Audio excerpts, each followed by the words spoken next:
So, hello everyone, this is Ricky again. Allow me to share this information. So, by the way, I have 15 given example here.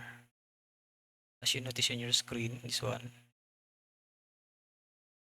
So, for example, if I process this confirm button, this result will display on your screen. This one. See on your screen.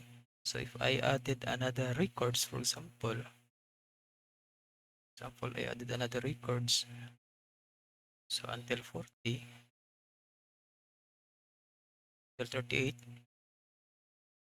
then click confirm. It will update the information.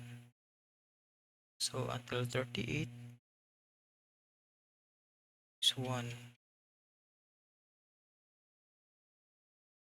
You see on your screen 38.